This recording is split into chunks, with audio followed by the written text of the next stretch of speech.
We've got this very powerful image today from the Old Testament. It's really visual.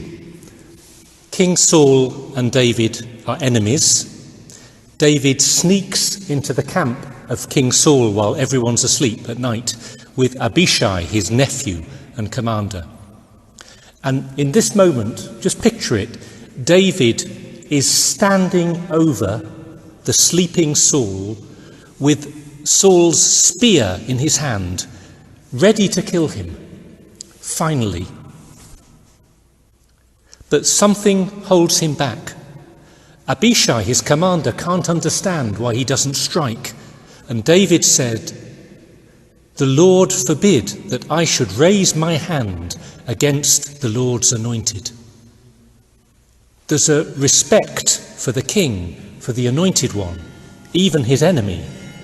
And there's a deeper knowledge somehow that this is not the way of violence and vengeance. The law of battle, you kill when you can kill. But the law of mercy, trying to seek peace and reconciliation, that there is another way. It has a terrible resonance today, doesn't it, when the shadow of war hangs over Ukraine and Russia and Eastern Europe. But a personal resonance too. The different moments when you, like David, have been ready to strike someone with your hand, with your tongue, with your silence, when it seems you have every right to attack someone, but something in you knows that it's not the way of the Lord. Pope Francis spoke about this on Thursday. Sister Jill and I were at a conference in the Vatican about the priesthood, and on Thursday morning Pope Francis spoke beautifully about the vocation of vicinanza, our call to come close to others. In fact, it's a very nice list: to come close to God, to our bishop, to our brother priests, and to all God's holy people. But Pope Francis qualified this word. He said it's always a closeness that is both tender and compassionate. Tender and compassionate. What's the point in being close to someone if you're going to strike them? There needs to be a tenderness in the heart and a compassion. He spoke about the risk for priests that we become bureaucrats, just dealing with pastoral problems in efficient ways so that we can move on to the next job, or that we minister mainly or only to those that we like or get on with, or simply we don't put ourselves in a position where difficulties or difficult people will come into our zone, into our world. It's a similar risk for all the caring professions, isn't it? I remember talking to students at the university chaplaincy over the years, training to be doctors, nurses, teachers, social workers. It's true for you as parents as well, and religious sisters. How to keep the person in mind. This is a person, not just a problem. St. Paul says today that we are people, human beings, creatures with life-giving souls, and that through Jesus we have been given the Spirit as well, for us to see the soul of this person we're with, the Spirit. It's almost a definition, I think, of a priest, that we should be all things to all people, able to have that vicinanza, that closeness, with rich or poor, sick or healthy, friend or stranger, of any faith or none, a fundamental openness to the other, and that they know we don't, as priests, have favourites. It's terrible if you get that reputation as a priest. And in brackets, this is one reason for wearing clerical dress. Not to put you on a pedestal, but because it makes you classless. You can wear the same with anyone, whether I'm meeting the Queen or the person in the street, whether I'm meeting the bishop or the stranger. Close brackets. In the gospel, Jesus takes this openness even further. Love your enemies. Do good to those who hate you. Bless those who curse you. Pray for those who abuse you. Give to everyone who begs from you. And if anyone takes away your goods, do not ask for them again. Do to others as you would have them do to you. Why? Why? Because only then, says Jesus, will you be children of the Most High. This is how God loves. This is who God is.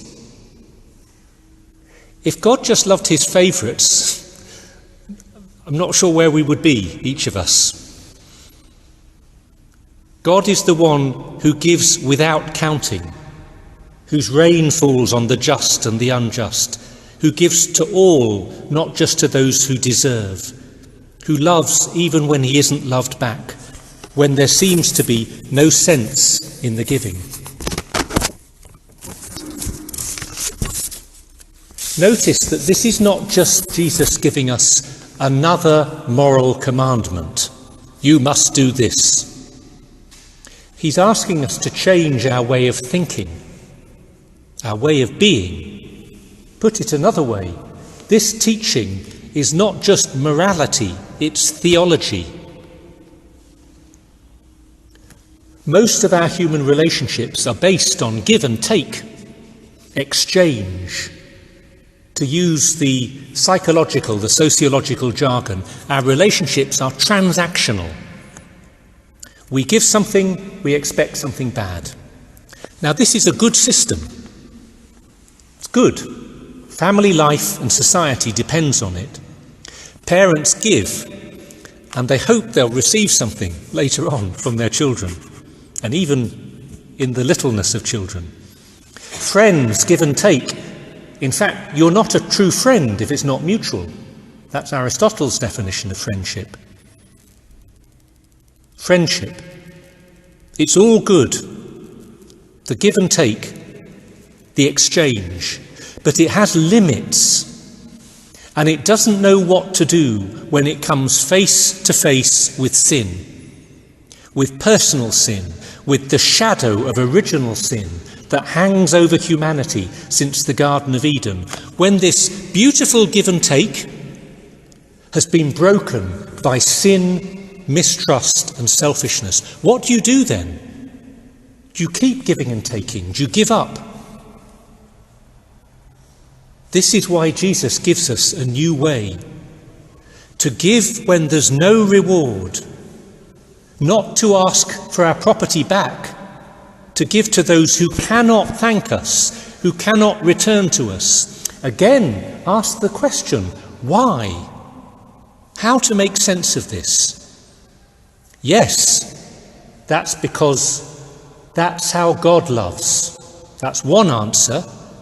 But even more, Jesus goes on, because you can trust that God will put things that God will put things right later on at the end. So it's not a complete recklessness, switching off the mind and the heart, giving without thought.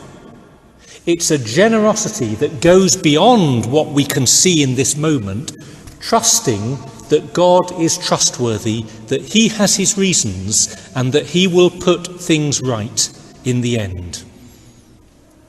So you can still hear, listen, the give and take here. Do not judge, and you will not be judged. Do not condemn, and you will not be condemned. Forgive, and you will be forgiven. Give, and there will be gifts for you. For the measure you give will be the measure you get back. So, in this new theology that Jesus is giving us, this way of looking at life, at the world, there is a reward, but it's delayed. And it comes not from the person that you're giving to, always, but from God himself. Now, another theological question here then. Does it mean it's just a different form of selfishness? I'm being kind to you so that God will give me something in the end. No, it's not selfishness. It's a form of trust. I trust in God. I trust that this is what he's asked me to do, who he's asked me to be. I trust in the promises of Jesus. And I know that if I can give selflessly, selflessly, without seeking reward, then yes, this is in God's hands. And he is a loving God, and he will bless me. I'm not just doing it for the blessing, but I know this is a God of blessing. Do you see the difference? This is the God that we love. This is the God that Jesus is teaching us about, the God who he is. What a beautiful theory. Yeah. Nice homily, Father. Nice bit of theology. Great. The theology of the gift versus the theology of transaction. Great. But what about reality? This gets tested in the fire of real life. We might like the theory, but God, it's difficult when this gets tough, because it's always harder than we expect. Moments in marriage when the give and take seems to break down and you're called to forgive the other with a generosity that doesn't seem fair, a sacrifice that you didn't count on when you made your marriage vows, and you feel you're at breaking point. Very often true with parents, with their children. I wanted children, yes, but I didn't bank on it being this difficult. With extended family, it's so true at work. How often am I hearing confessions about people speaking about their difficulties at work and their inability to forgive their colleagues, their managers, their boss. It's true with our neighbours, it's true in the seminary here. How often I've seen it in monasteries and religious communities when I've been hearing confessions or given retreats. The temptation to anger and mistrust, the lack of forgiveness that can harden over time. The teaching of Jesus is so challenging and so liberating. And just again in brackets, it's not an excuse for abuse. There are moments in justice, in family life, in religious life, in the church, in the world, where we need to stand up and stop something happening, or speak up, or walk away. But there are other moments, many others, when we, like David, hold the spear. We know that we can strike and kill, but we know that Jesus is calling us to a deeper generosity and a deeper compassion.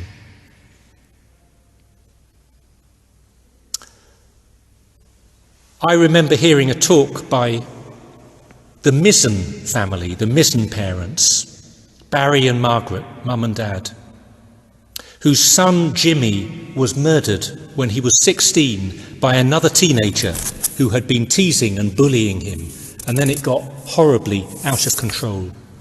Imagine the temptation, the desire, the just desire almost, to not forgive, to curse, to hate, to be consumed by what had happened.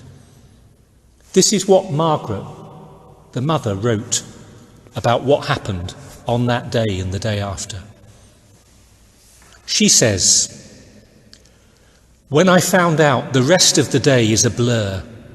Family and friends came rushing round. Everyone was in a state of shock because Jimmy was such a gentle lad, loved by so many people. The next morning we went to church, as we always do on a Sunday, only this time everyone in the church was crying. Our 8 other children and a grandson accompanied us. When I came out of the church, I was asked by all the press and the media present how I felt. And I heard myself saying that I hoped the parents of Jimmy's killer would be left alone, as it wasn't their fault. I said I didn't feel anger because anger breeds anger, and that is what killed our son and could destroy our family too. The days that followed were surreal. We didn't understand what had happened or how to react. The house was full of people and the table stacked with food people brought over. There was this immense outpouring of grief, but with it came a huge outpouring of love too. And terrible as this tragedy was, we felt blessed to have so much love in our lives. Love and prayer is what kept us going. I'm not shouting from the rooftop, I forgive, but by not wanting revenge, I have an inner peace that a lot of people in our position don't seem to have. Jimmy's murder has done a lot of damage to this family, and I can't let it do any more. Our role now as parents is to reach young people before they end up in prison. I believe it is possible for anyone to change, and that includes the person who killed our Jimmy.